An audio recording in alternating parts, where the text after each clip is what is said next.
You know, that specific kind of exhaustion that hits when you're sitting at your kitchen table on a Sunday night, calculator app open, trying to figure out how you're going to afford your nephew's birthday gift, the oil change your car desperately needs, and still have enough left over to contribute something, anything, to your retirement account this month. Maybe you're scrolling through your phone, seeing another friend announce they just closed on a house, and you're thinking about how you've been saving for a down payment for 3 years, but the balance in that account never seems to grow beyond a few thousand before something urgent pulls it back down. Or perhaps you're sitting in a meeting at work, nodding along as your colleague talks about their investment portfolio, and you're wondering if everyone received some manual about financial adulting that somehow never made it to your mailbox. Here's what most financial advice won't tell you. Your 30s aren't the decade where everything magically falls into place financially. They're the decade where everything happens at once, pulling you in competing directions, and the traditional wealth building playbook stops making sense against the reality you're actually living. My name is Anderson, and I've spent years studying why some people navigate their 30s and emerge financially stronger, while others work just as hard, earn decent money, and somehow end the decade feeling further behind than when they started. Not because they're making catastrophically bad decisions, but because they're trying to follow rules that don't match the terrain they're navigating. If you want to understand what's actually happening financially during this decade, and more importantly, what you can do about it without sacrificing everything that makes life worth living, stay with me. Subscribe if this kind of honest financial perspective resonates with you. Now, when people talk about wealth building, what image comes to mind? Do you picture some smooth upward trajectory where you graduate, get a job, save consistently, and watch your net worth climb steadily year after year like some inspirational chart in a retirement planning brochure? Or do you think wealth building requires some extraordinary discipline or sacrifice that you're just not capable of, watching from the sidelines as other people seem to effortlessly accumulate money while you're just trying to keep your head above water? The reality of building wealth in your 30s looks nothing like either of those narratives, and understanding what's actually happening during this decade, why it feels so chaotic, and what that chaos means for your long-term financial future changes everything about how you approach money during these years. Think about what's actually occurring in your 30s from a practical standpoint. You're probably earning more than you ever have, which initially feels like progress until you realize your expenses have scaled even faster than your income. Your housing costs have likely doubled or tripled since your 20s. If you have children, you've discovered that raising humans costs approximately the same as funding a small nation. If you don't have children yet, you're probably fielding questions about when you plan to, while simultaneously trying to figure out how you'd possibly afford them.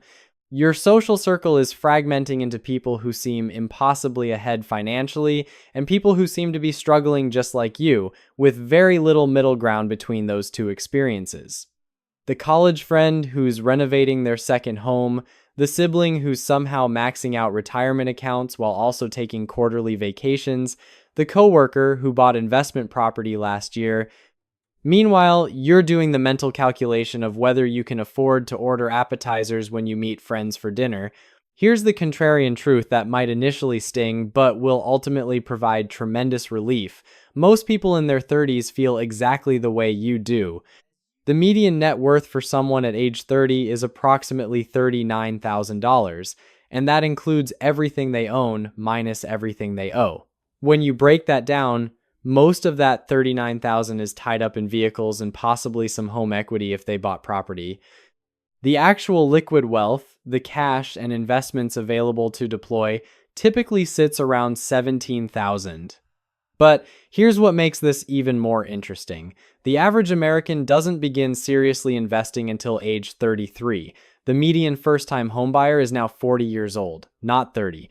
If you started contributing to any retirement account in your 20s, even sporadically, even in small amounts, you're statistically ahead of most of your peers. If you have any emergency savings whatsoever, you're in better financial shape than a substantial portion of people your age. This isn't about feeling superior to others. It's about recognizing that this pervasive feeling of being behind is largely an illusion created by comparing your complete financial reality to other people's carefully curated highlights. You're comparing your internal experience, with all its messiness and uncertainty and setbacks, to everyone else's external presentation, which shows only the wins and milestones. Personal finance isn't a race where everyone starts from the same position with identical advantages heading toward a single finish line. It's more like rock climbing, where everyone begins on different parts of the wall, faces different obstacles, and is trying to reach different summits entirely. Some people inherited climbing gear and coaching. Others started from a ledge halfway up. Some are dealing with injuries or carrying extra weight or climbing in adverse conditions. The comparisons are meaningless. The beautiful thing about your 30s, despite all the chaos and competing demands, is that time still works dramatically in your favor when it comes to building wealth. This is something most people don't fully grasp until they see the actual mathematics. Let's say you're 32 years old and you've managed to accumulate $80,000 across retirement accounts and savings. That might feel painfully slow, especially when you read those viral stories about people who retired at 35 with $2 million saved. But here's where compound growth becomes genuinely powerful, even if it doesn't feel that way yet. If you did absolutely nothing else, never contributed another dollar, just let that 80,000 grow at 8% annually, you'd have roughly 170,000 by age 40. Your money nearly doubling without any additional effort from you. By 50, that same 80,000 becomes 365,000. By 60, it approaches 800,000. That's from money you've already saved, working continuously in the background while you live your life. Obviously, you're not going to stop contributing entirely, but this demonstrates the power of what you've already accomplished, even if it feels insignificant when you're living through these years. If you can manage to add just $500 monthly on top of what you have, you'll reach approximately 3 times your annual income saved by age 40, assuming moderate salary growth over that period. What feels like a stretch today becomes increasingly manageable as your career develops and your income hopefully grows. The wealth multiplier effect remains incredibly powerful throughout your 30s. If you're in your early 30s, every dollar you invest carries the potential to multiply roughly 20 times by retirement age. Even in your late 30s, that multiplier sits around 8 to 10 times. Yes, starting in your 20s would have provided more time. But starting in your 30s remains infinitely superior to starting in your 40s or 50s or never starting at all. This brings us to one of the most crucial mindset shifts you can make about wealth building during this decade. Progress isn't linear, and your journey doesn't need to be either. Life will interrupt your perfect financial plan probably repeatedly. You might face job loss, unexpected medical expenses, family obligations, or any number of situations requiring you to temporarily pause wealth accumulation. This doesn't represent failure. This represents living a normal human life where unpredictable events occur. The people who successfully build wealth over time aren't the ones who never encounter setbacks. They're the ones who understand that financial progress sometimes means moving forward, sometimes means treading water while handling emergencies, and sometimes even means moving backward temporarily to address immediate necessities. The key is maintaining the overall direction despite the inevitable detours. Let me introduce you to someone I'll call Rachel, because her experience illustrates this perfectly. Rachel entered her 30s with $35,000 in retirement savings and $42,000 in student loan debt. She was making $68,000 annually as a project manager, feeling reasonably good about her trajectory. At 32, Rachel lost her job during a company restructuring. She spent 4 months unemployed, during which time she depleted her emergency fund and stopped all retirement contributions. When she found new employment, it paid less than her previous role. For 2 years, Rachel essentially made no progress on her wealth-building goals. She was maintaining, not advancing. At 35, Rachel changed companies again, this time for a significant salary increase to $85,000. She immediately increased her retirement contribution to 15%, even though it felt uncomfortable initially. She maintained relatively modest housing costs despite the income growth, continuing to live in the same apartment she'd rented since her late 20s. By 38, Rachel had accumulated $130,000 in retirement accounts despite those 2 lost years. The acceleration from 35 to 38 happened because she didn't allow previous setbacks to convince her that wealth building was futile. She understood that progress compounds over decades, not months. Rachel's story demonstrates something crucial about your 30s. You're going to have periods where you're making tremendous progress, periods where you're barely holding position, and periods where you slide backward despite your best efforts. The goal isn't perfection across every month or year. The goal is maintaining the overall trajectory across the entire decade despite inevitable turbulence. Here's something else that fundamentally changes during your 30s: your relationship with risk. In your 20s, financial risks felt either thrilling or terrifying depending on your personality, but they were primarily theoretical. In your 30s, financial risks carry substantially more weight because you have more to lose and less margin for error. This is where emergency funds transition from optional, nice-to-have items to absolutely critical foundations. Think of emergency funds as purchasing yourself breathing room in life. When you have 3 to 6 months of expenses sitting in accessible accounts earning minimal returns, you're not just protecting yourself from financial catastrophe. You're protecting yourself from making desperate decisions under pressure that can derail your wealth building for years. Nobody discusses this aspect of emergency funds. Having cash available when most people don't creates opportunities beyond just weathering storms. When unexpected expenses arise, you handle them and move forward rather than spiraling into credit card debt at 22% interest. When legitimate investment opportunities appear requiring quick action, you have options that others simply don't possess. When career situations become untenable, you can make moves based on long-term strategy rather than immediate survival necessity. The recommended emergency fund amount varies based on your specific circumstances. If you're working with stable employment, 3 to 6 months of expenses typically suffices. If your income is variable or you have dependents relying on you, that number should increase towards 6 to 12 months. The key is having enough to sleep at night without tying up so much capital that you sacrifice growth potential. Now let's address something that drives me absolutely insane: the number of people in their 30s who decide they need to get sophisticated with their investments because they're somehow more mature or knowledgeable now. They'll have 60,000 saved, and suddenly they're researching individual stocks, exploring cryptocurrency, or implementing complex strategies they read about online. Meanwhile, their money could be quietly growing in straightforward index funds without requiring them to become financial analysts. Keep your investment approach simple, especially during this chaotic decade. Low-cost index funds, target date funds, and automated investing are your allies. You don't need to impress anyone with your investment knowledge. You need your money to grow consistently while you handle all the other demands on your time and attention. The goal isn't beating the market. The goal is participating in market growth over time without making it another full-time responsibility. This is where many people fall into what I call analysis paralysis.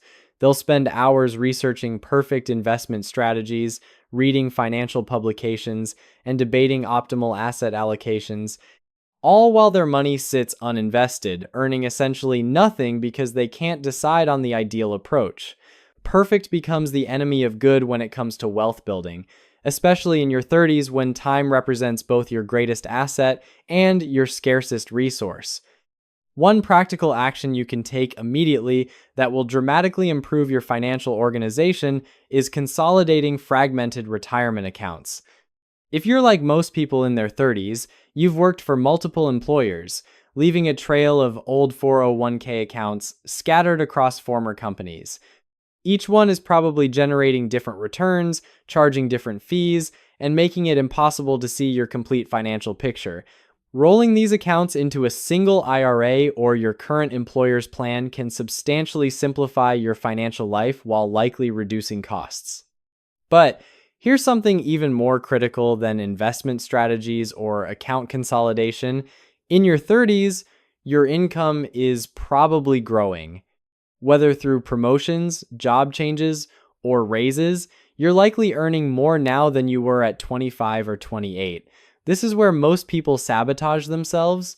They increase their spending to match their new income. Upgraded apartment, newer vehicle, premium subscriptions, elevated restaurant choices. Financial experts call this lifestyle inflation, and it's one of the most destructive wealth building patterns. All that additional income that could compound into future freedom just gets absorbed into a marginally nicer lifestyle, and suddenly you're back to living paycheck to paycheck, just at a higher income level. The people who actually build wealth in their 30s do something different. When they receive raises or promotions, they don't alter their lifestyle. They redirect that incremental income directly into investments and retirement savings. Imagine receiving a $12,000 annual raise. If you maintain your existing lifestyle and invest that entire $12,000, the compound returns begin doing serious work. That's the fundamental difference between people who build wealth and people who just earn more money while remaining financially stagnant. Let me tell you about someone I'll call Marcus. Marcus earned $72,000 at age 30, living in a modest apartment costing $1,500 monthly. At 33, he received a promotion to $92,000 annually. His friends assumed he'd upgrade his living situation. The apartment wasn't in a trendy area. It didn't have luxury amenities. But Marcus made a decision that seemed boring to everyone around him. He stayed in the same apartment, he kept driving the same sedan, he maintained the same basic lifestyle. That additional $20,000 in annual income went entirely to retirement contributions and taxable investment accounts. His friends thought he was being unnecessarily frugal, possibly even cheap, but Marcus understood something they didn't. By age 38, Marcus had accumulated $260,000 in investments, while many of his peers who earned similar salaries had accumulated perhaps $80,000 to $100,000. The difference wasn't income or investment skill. The difference was understanding that income growth represents an opportunity to accelerate wealth building, not an excuse to inflate lifestyle expenses. Here's the opportunity cost that most people never calculate. When you upgrade from a $1,500 apartment to a $2,200 apartment, you're not just spending an additional $8,400 annually, you're sacrificing what that $8,400 would become if invested over decades. At 8% annual returns, $8,400 becomes approximately $18,000 in 10 years, $38,000 in 20 years, $83,000 in 30 years. You're not just renting a nicer apartment, you're trading potential financial freedom in your 50s and 60s for slightly better countertops and an extra bedroom in your 30s. That's not a judgment about your priorities, that's mathematical reality about trade-offs. The same calculation applies to every major spending decision. That vehicle upgrade doesn't just cost the difference in monthly payments, it costs the future compounded value of that difference invested consistently. That premium streaming package doesn't just cost the subscription fee, it costs the decades of compound growth that money could have generated. This isn't about never spending money on things you value. It's about consciously understanding what you're actually trading when you make spending decisions. Every dollar deployed toward consumption is a dollar that can't compound into future options and freedom. The people who successfully build wealth during their 30s understand something fundamental about financial decisions. They focus their energy on the decisions that actually matter rather than obsessing over trivial expenses that won't significantly impact their trajectory. They don't agonize over whether to buy coffee or pack lunch from home. They focus on the 3 or 4 major decisions determining their financial futures. Housing costs relative to income, transportation expenses, career trajectory and income growth, investment consistency. These big decisions overwhelm all the small daily choices combined. The difference between spending 35% of your income on housing versus 50% compounds over decades into hundreds of thousands of dollars of wealth differential. The difference between driving vehicles worth $12,000 versus $40,000 creates similar divergence. The difference between investing 15% of income versus 7% separates people into entirely different financial categories by their 50s.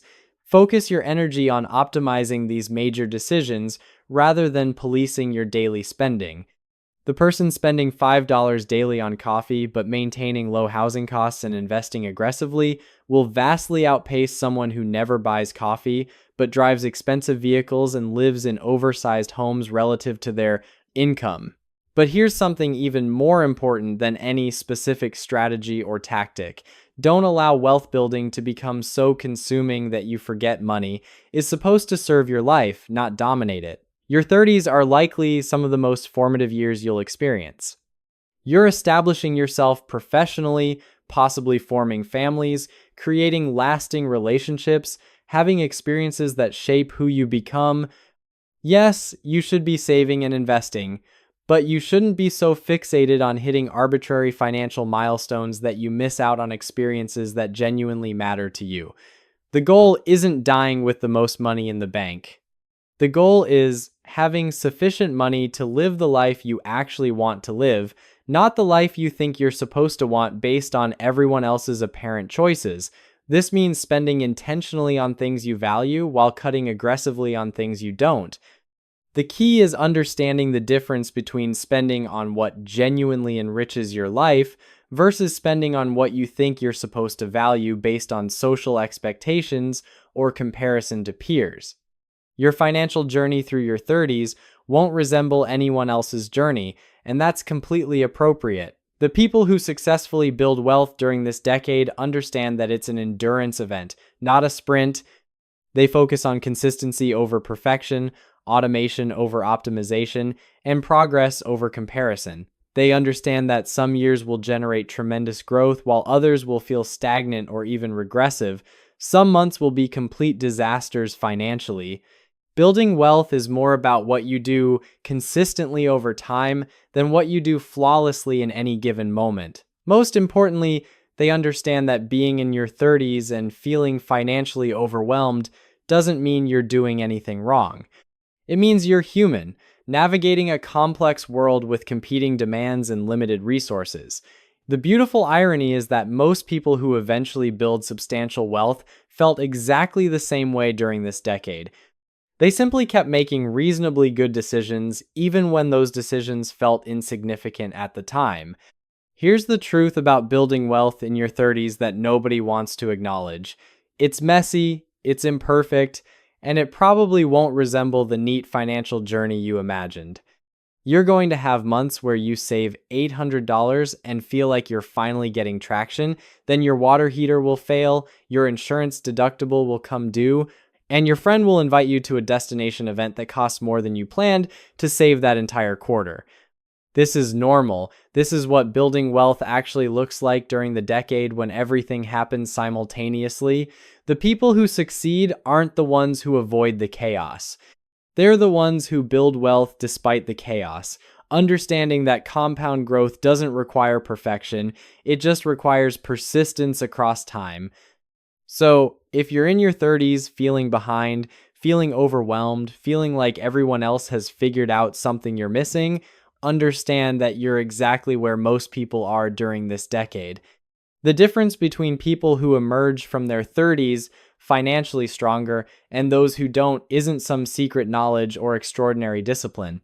It's simply maintaining forward momentum despite the mess, keeping investment contributions consistent despite the setbacks, and trusting that the mathematics of compound growth will work over decades, even when it feels invisible in the moment.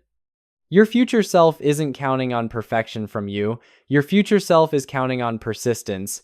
And if you can provide that, even imperfectly, even through the chaos, you'll look back from your 50s wondering why you ever worried about being behind during these years.